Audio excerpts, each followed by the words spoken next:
ঠিক আছে, তুমিও সেখানেই যাবে। কাজে এই দিকটা খেয়াল রাখবে। যদি তোমার এরকম হয় রেজাল্ট এ প্লাস কোনোটা ছুটে গেছে, রেজাল্ট এ প্লাস কোনোটা ছুটে গেছে, যেমন এসএসসিও হতে পারে, এইচএসসিও হতে পারে, যদি এরকম হয় তাহলে ইঞ্জিনিয়ারিং প্রিপারেশন নেওয়ার একদমই দরকার নাই। কারণ ইঞ্জিনিয়ারিংয়ে একটা লিমিটেড সংখ্যক স্টুডেন্টসদের পরীক্ষা দিতে দেয়, পরীক্ষার জন্য এলিজিবলই নাও হইতে পারো। কাজে এক্ষেত্রে তুমি যদি এরকম হয় যে এসএসসিতে তোমার সামান্য জন্য ছুটে গেছে বাট এইচএসসিতে এ প্লাস পাবে, সেই ক্ষেত্রে তুমি অবশ্যই বায়োলজিটা প্যারালালি পড়তে থাকবে। কারণ তুমি শিওর না যে ইঞ্জিনিয়ারিং পরীক্ষা দেওয়ার জন্য এলিজিবল হবে কি হবে না।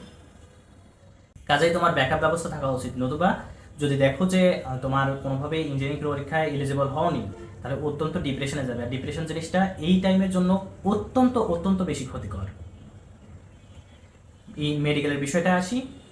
যদি তোমার এসএসসি এবং এইচএসসি যে কোনো একটা ছুটে যাওয়ার সম্ভাবনা থাকে এবং যে নেগেটিভ মার্কসটা বা জিপিএর উপর যে মার্কসটা আছে, এই মার্কস যদি তোমার দেখো 5-এর চেয়ে বেশি ডিফারেন্স হয়ে যাচ্ছে, খুব ভালো হয় যদি জিপিএ 10-এ 10ই থাকে।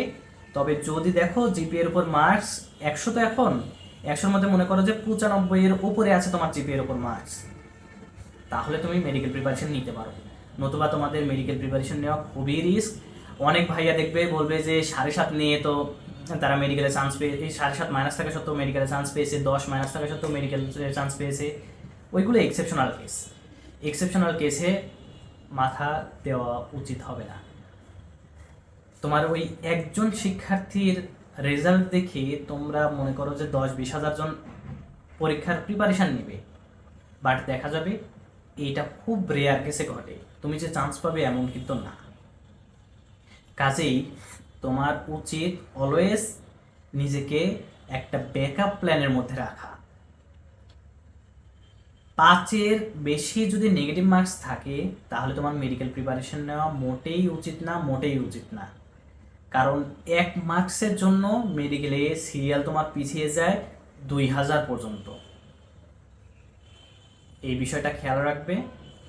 আর যদি এরকম যে এইচএসসি এবং এসএসসি মিলে রেজাল্ট যে কম আছে, এই কারণে যে বললাম ইঞ্জিনিয়ারিং প্রিপারেশন নেওয়ার দরকার নাই, মেডিকেল প্রিপারেশন নেওয়ার দরকার নাই, এইগুলোর ক্ষেত্রে তোমরা ভার্সিটির জন্য প্রিপারেশন নেবে ভালো করে। ভার্সিটিতেও খুব ভালো ভালো সাবজেক্ট আছে। এখন তোমার ডেডিকেশন লেভেল যদিও তোমার মনে করো যে মেডিকেলে পড়ারই তোমার ইচ্ছা একমাত্র, বাট যেহেতু হচ্ছে না, তোমার পরবর্তীতে যদি মেডিকেলে চান্স মিস করো তুমি আরও বেশি ডিপ্রেশনে পড়বে, কারণ তোমার কোনো ব্যাকআপ প্ল্যান নাই। আশা করি